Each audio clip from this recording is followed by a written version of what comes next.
Thanks for joining Common Sense Response to the Progressive Narrative. Today we will be discussing Amendment 1, the referendum that will be on your ballot here in Illinois this November. I am Rich Rostern, and I have with me today Eric Syverson. Not sure what time you're going to watch this, but for us it's in the afternoon. Whatever time of day you watch this, I hope you're having a good day. And I am glad that you could join us. I wonder how many people are even aware of Amendment 1 right now. It hasn't been publicized as much as it probably should be, seeing as it's an amendment to the Illinois Constitution. It's going to be the first issue on the ballot. Yeah, it's kind of sliding under the radar. And the ways that it, and I don't know who is advertising because I've seen ads for it, and I think you were just trying to look for those ads. But I think most of them have been the SEIU and AFSCME and the public sector unions who are advertising for it. Right, and they're pushing it because it's going to benefit them in a great big way. I found it interesting that it's going to be in the ballot as Illinois Amendment 1, Right to Collective Bargaining Measure 2022. But if you see the ads, they're advertising it as Workers' Rights Amendment. And nothing in the ads really responds to what it's really about. If you look at the ads, you get the feeling, if you read that Workers' Rights Amendment, you get the feeling that if you don't vote for this, you're against workers. Yeah. Well, and they're kind of wanting to play on the language of right to work because they need some of the middle and right-leaning voters to vote for it. And so they're playing on that language and assuming people aren't going to catch the difference. Well, I hadn't even thought of that until you just mentioned it. And I think that fits then with the kind of the way the whole thing has been sliding under the radar. And I don't think that's an accident. No. If the government wanted to push this into the media, they would tell the media, which is basically their lapdog, yeah, hey, run this, and the media would be running this like crazy, and people would be seeing it all over the place. But it sounds like a good thing. Workers' rights are important, and as conservatives, we believe individual rights are what makes America great. So, right, sounds like a good thing. And if they can get people to just glance at it, what did Rush Limbaugh call them? The drive-by voters? You know, if we get enough people that really haven't paid attention to what the heck this thing is, this could be passed. Well, and even if you read through it, it doesn't sound that bad. So the language is, employees shall have the fundamental right to organize and to bargain collectively through representatives of their own choosing for the purpose of negotiating wages, hours, and working conditions, and to protect their economic welfare and safety at work. No law shall be passed that interferes with, negates, or diminishes the right of employees to organize and bargain collectively over their wages, hours, or other terms and conditions of employment and workplace safety, including any law or ordinance that prohibits the execution or application of agreements between employers and labor organizations that represent employees requiring membership in an organization as a condition of employment. Sounds good. Oh, yeah, it sounds warm and fuzzy. Keeping the government from infringing on rights sounds great. The people do have a fundamental right to organize and bargain collectively. It's protected by the First Amendment. You have the right to free speech. You have the right to freedom of association. That's where that right comes from, to have that right to collectively bargain. So what's the problem with it? Well, I think that's why we're talking about it, because there might just be a problem or two with this this amendment. First of all, let's keep in mind that this is an amendment. This is a fundamental change or an addition to the Constitution of Illinois. This is not a law that, the Democrats are going to pass and that the Republicans can come back later and change. The Democrats have a supermajority now in the House and the Senate. How long that will last, I don't know. I just wrote an article the other day about how if you vote Democrat today, you're voting essentially for a one-party system. Because, from McHenry County, do we need to add another voice to the Democrats' position? They've already got it to the point where Republicans really can't affect too much change in Springfield because they just don't have the votes to do it. Yeah. And so how did it get on the ballot? How do you amend the Constitution? Well, you amend the Constitution by going to the people. I don't know if there are other ways to do that, but Yeah. So there's two ways it can get on the ballot. Either people can circulate petitions and get enough signatures to get it on the ballot, or the legislature can put it on the ballot. which is what we got here. And so this one the was latter. put on the ballot by the legislature. So it's the doings of the Democrats. And we all know that they would never do anything with any ulterior motives. Particularly the Democrats representing us all down in Springfield. Well, and I think that's one of the first things I start thinking about when I see this is, what does this mean for the balance of power in the state? Unions are like an army every time there's an election that comes out for the Democrats. The Democrats can count on it. The union heads will all push, for their membership to go out and, support the Democrats, vote for the Democrats. And how's that worked out for us? So what could potentially be some of the pitfalls in this amendment? Where could this one go wrong? I'm looking at, I've looked at a few things here. One is Illinois Review, Okay. and they bring up, first of all, that it cements the public sector union power with unprecedented labor rights into the Constitution, giving Illinois unions the most power of any union in the nation. The next point is grants more rights to public sector unions than any other state in the nation. So it's really going to make the public sector, and just to be clear, if this isn't automatically something you realize, public sector unions are unions of people that are paid by the government. They're part of the government, you might say. A teacher's union, not a teacher's union, but the teachers are paid by government. So taxes are raised and they are paid by that. That is a public sector union. A private sector union is like the United Steelworkers. That's a private sector union. They're paid, but the union is paid by dues from the membership, and they operate within companies in that trade that are making money by doing business. Yeah. It's quite a big difference. And so fundamentally, unions aren't a problem. Fundamentally, unions are a good thing. They protect the rights of workers. They negotiate on their behalf, make sure they're getting reasonable compensation for the services they're providing, and that their working conditions are safe. So fundamentally, unions are a good thing. The problem is that some of the people running those unions have goals beyond just protecting their workers. Right. And that's where this amendment can become a problem, because this amendment allows, where's the wording here?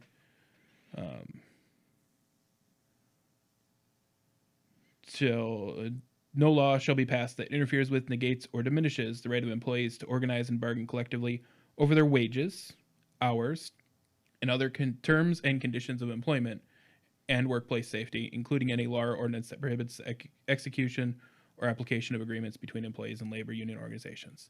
So the problem is that any other terms and conditions of employment. So that can be anything. That can be the local library is going to have their employees represented by a union. Those union employees decide, or their representatives decide, that one of the conditions of employment is that the library is going to go all solar, and they can include that as part of their negotiations. And you can't just choose to, bring in scabs and replace them if the library board doesn't want to go to all solar, and that ends up with the taxpayers on the hook for it. Why can't you bring in the scabs? Because you'd be interfering with their fundamental right to collectively bargain.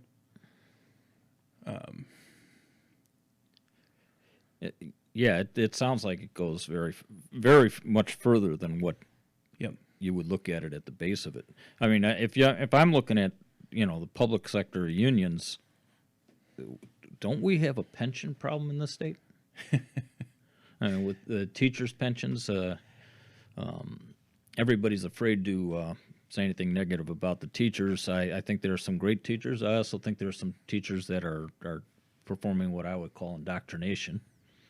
And that brings up another problem that is pointed out here, is that, see if I can find where it says that, it erodes parents' rights over children's education. They give an example here of COVID, how COVID revealed how few rights parents have in K through 12 education. Right now the teachers' unions are like the third rail. You don't want to touch them. Yep. They're so powerful. And for those who don't realize it, in the state of Illinois, elections for school board members are always on the non-presidential years. And that's not accidental. They know that the turnout is going to be smaller on the non-presidential years.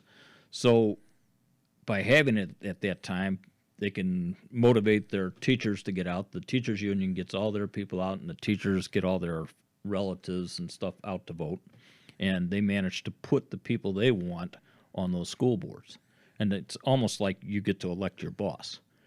Or hire your boss. I get to decide, I'm going to hire you, but make sure you do this and that for me. Make sure you don't make me work too hard. Make sure you don't interfere with my time. And, wouldn't that be nice if we could all hire our bosses?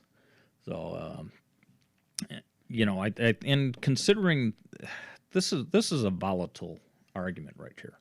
I think this is something that really ought to, just if there was nothing else to this bill that would be concerning, this is something that really should concern people. Because right now we're already talking about school boards that are basically telling, parents that it's not up to you. Hey, butt out. We'll tell you. Yeah. On Facebook, I've had people tell me that you're not the professional. Just stay out of it. The teachers are the professionals. They know what to teach. As a school board member, I heard that all the time. That's why we hire these good people, because they're the professionals. They know what's best. School board members shouldn't question what professionals are recommending. That's a lie at the core. It is. They may be professionals in how to teach. That doesn't make them better qualified to tell us what to teach. And I would say that what they're teaching is often half the story, and the half that they're teaching is spun to fit a particular narrative. I just wrote a book, if I can plug myself real quick here. Yeah, go ahead. This is a first in a series, I hope. A deplorable Neanderthal contemplates white guilt. It is amazing the attitude that if you talk to young children today, you don't have to go into the schools. Talk to some young people that you know and ask them about some of these things and see what kind of attitudes they have about it. There's this uniform attitude that America is a bad place. And, we had slavery, so of course America's bad. Well, wait a minute, we fought a war to end slavery. As I was talking to somebody recently, if we're going to condemn America for slavery, should we equally condemn those who died fighting to end slavery? And if America's so bad, how is it that we ended slavery? Well, if we take away people's fundamental right to negotiate and to associate with a union, aren't we basically just making them slaves? Okay. They're slaves then to their corporate masters and have no power to push as an back. As an individual, they're basically part of the block and they have nothing to say individually. Yeah, I'd agree with that. That's a wonderful thing. By the way, this is available on Amazon. Reasonably inexpensive. I plan to do more where I'll contemplate other factors. I consider myself the deplorable Neanderthal. So, one of the other problems we've got here with this amendment is that it would allow, or it would require companies to negotiate with small groups of workers instead of having to have enough to have a bargaining unit. Each individual employee or a couple of employees could then join up with a union, whether it's the Teamsters or the laborers or whoever, and require the employer would then be required to negotiate with them. And so you could potentially have a company that has several different groups of employees, and you could have a small business with 10 employees negotiating with 6 different unions, and put them in a position where it's just going to be impossible for them to meet the demands. And it's going to put it's going to be impossible for them to meet the demands because they can't afford it. Yeah. They're trying to stay in business, and we've got companies dealing with that already now. Yeah. Small businesses are what make up the backbone of our economy, and if we take away their ability to do business by requiring them to meet crazy demands, whatever the lawyers and the negotiators from these unions want to pick to fight for, there'll be no. Well, let's take a small business in Woodstock, say, and it has 10 employees, and they decide that they need to put, you mentioned solar panels on. So they require that they put solar panels on. That's going to be a significant expense for the company. Now, the argument would be that, they're going to be repaid, by saving on their electric bill. But with the Woodstock, I'm not exactly sure what the radius of this. There is a solar farm just outside of town, just on the north side of town. And when there's a solar farm, for you to sell back your energy, which is one of the ways that the solar panels work in your benefit, you can't do that when you're within an area that is served by a solar farm. So you could force this employer to put solar panels on the roof, and they would reap only a fraction of the benefits for doing so. They would have to take all the cost of doing it, but they wouldn't necessarily get all the benefits of doing it. And if the bargaining unit were to choose that as what they wanted to negotiate for, they wouldn't have to take into account the effectiveness of those solar panels and the number of hours of sun on the building and things like that. Well, they're chose to negotiate on. That's what they would negotiate on, because it would be based on because we're trying to build back better. Just love that term. But and it could be anything they could choose to negotiate on. They could choose to negotiate on, how many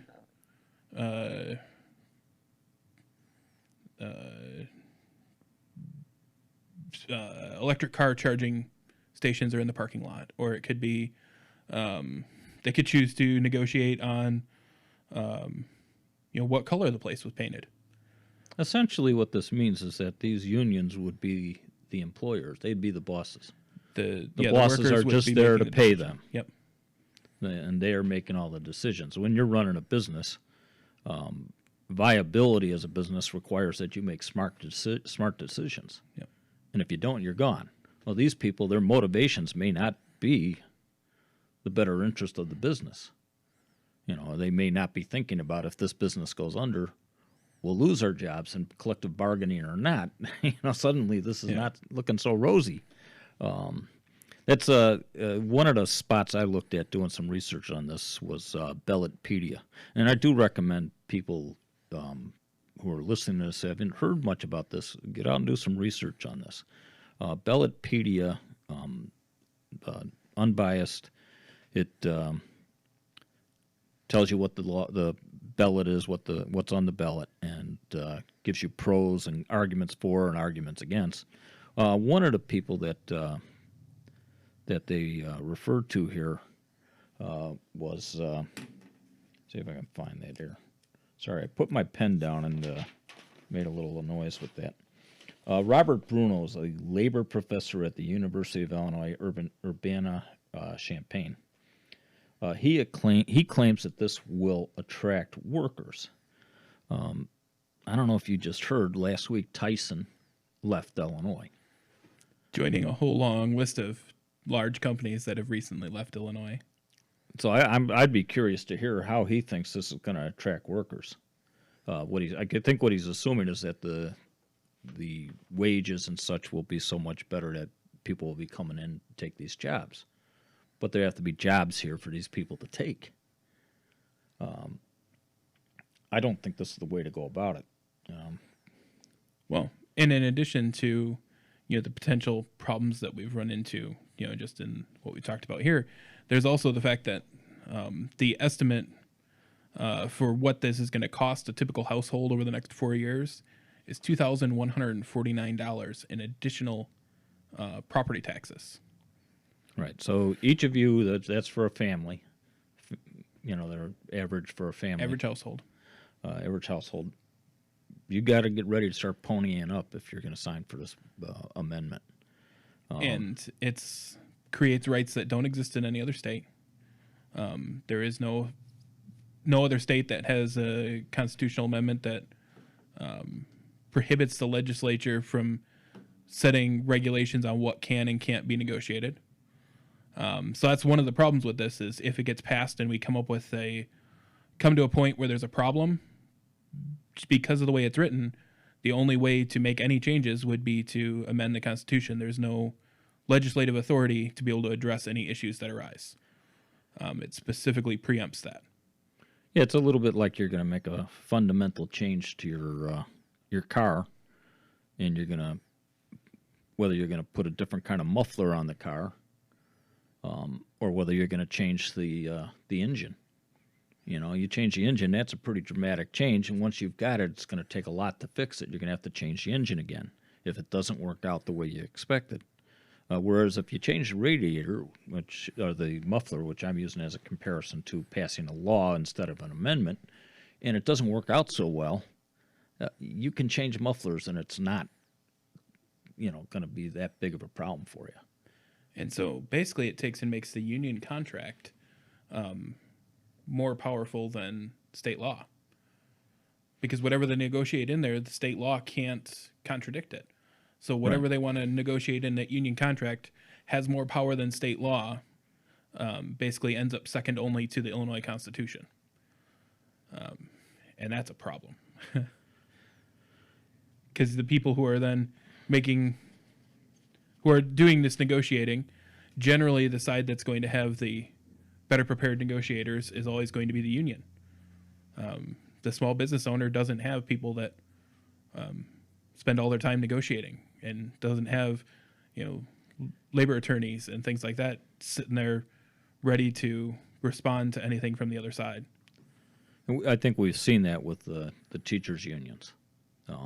Yep. The people that are trying to fight the teachers' unions, those are, grassroots organizations trying to build up to fight a Goliath here. Yeah, it's your neighbor who's elected to the school board is going up against professional negotiators.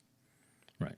And who've got the backing of the unions, and the Yes. union carefully chooses where they need to allot their resources in order to protect the people that they want to protect. Yeah. It's not an even, we're going in with our, one arm tied behind our backs and with a blindfold on, into a boxing ring. I mean, these guys are going to pound the snot out of us in the with this electoral amendment process. that's clearly has some issues that are likely only to get worse as it becomes implemented. And this amendment takes away the rights of the state legislators to be able to regulate how negotiations happen in the state of Illinois. Why would they be pushing this? I think the answer is clear. It's immense political power. If you look, and we're going to do a future podcast on immigration, if you haven't heard, the Democrats and Joe Biden have suddenly decided that the border security is important. Why? Because they've noticed that it's not helping them in the upcoming election. They'd better switch on this. They're gonna be steamrolled otherwise. Yeah. So they're hoping that they haven't switched too late and that they'll convince enough people. All right, they're gonna watch the border. As long as they do that, I can forget about that and I can do other things. It's the same thing here. If they couldn't count on these public sector union support, all of a sudden these issues would not be of the importance that they are to them now. It's almost like everything they do is based on cementing their power. Yeah, winning the next election, keeping themselves in power. And what's the effect going to be of this on inflation? I mean, we already have, people were talking, well, we got to pay $15 an hour for a minimum job. Those low-paying jobs used to be jobs that were interim jobs as worked your way up in the world and Well, and they still are. The problem is that the next step of job is now not a bump in pay because they can't afford to pay more because the cost of everything has gone up. You artificially inflate the bottom wages. It makes it harder for those who would be in those next step of a job into those more of a career job are now making only a little bit more than they were when they were in high school. It says that you don't have to exert yourself, whether physically or mentally. It's just like this. All you have to do is do just enough, and we'll make sure you've got a living wage, as they say, which is dependent on the country to have an economy and the local economy to support it. Yeah, because you still need people to grow the food. You still need people to build the cars. You need those things to happen, but nobody wants to be the one to do that work. You need research and development to come up with new things. You need, that are going to feed the economy as well as impact our lives.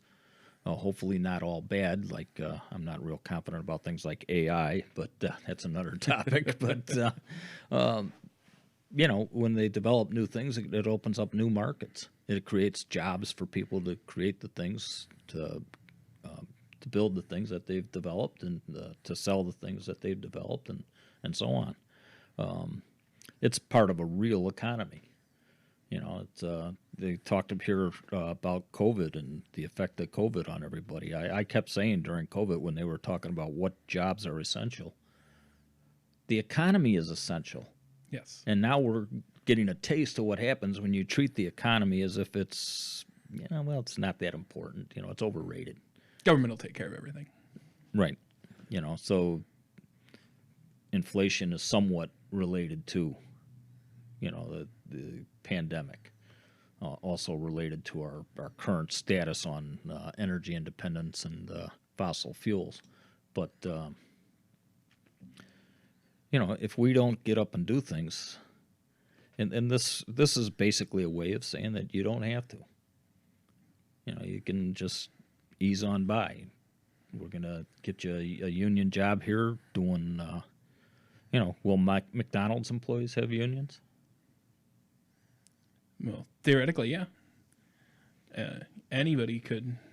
Well, a lot of McDonald's, they don't have 15 full-time employees, so they wouldn't be forced to bargain anyways, I guess.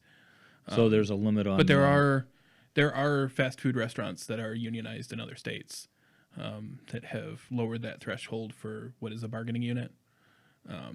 So that is a possibility. And what's the effect of that on the cost of your hamburger? Well, anytime the costs go up, the cost of doing business goes up, then the cost of the product goes up. So this is going to be on the ballot. It's going to be at the top of the ballot. So if you're looking for more information on it, you can go to Ballotopedia. You can go to Illinois Policy Institute. You can go to the Illinois Secretary of State. Actually has an official statement that was prepared by the state legislature that has a statement in favor and a statement against. So if you're looking for those resources, they're out there. You can also go to the McHenry County Response Facebook page and ask us questions if you want us to answer specific questions, and we can find you answers. Yeah. If you're interested, you can go to McHenryCountyResponse.com, and near the top on the right, there's a link you can click on, and you can provide us with your email, and we'll send you. We're not going to send you a ton of emails, but when we have something important coming up, we'll send you an email, so you'll be up to date on what's going on.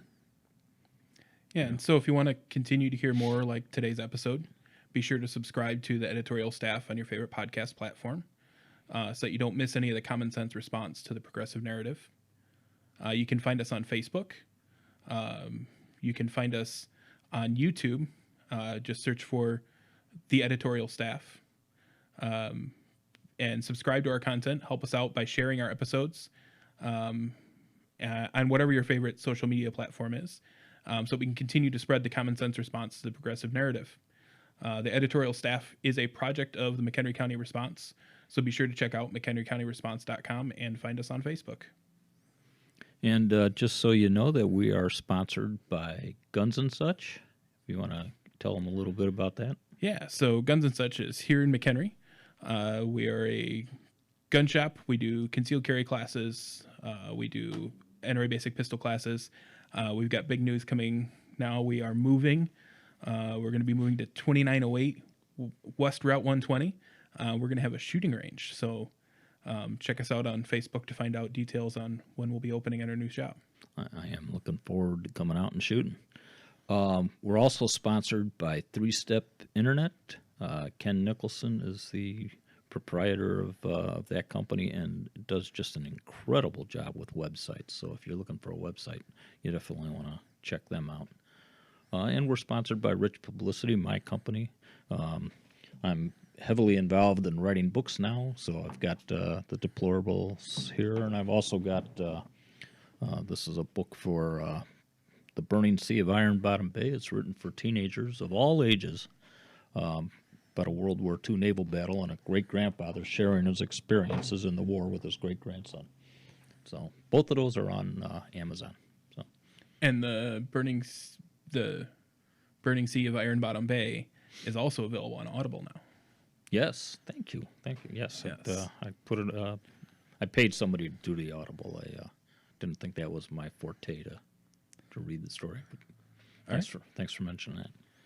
So thanks for joining us today. See you next week for another common sense response to the progressive narrative with the editorial staff. Take care.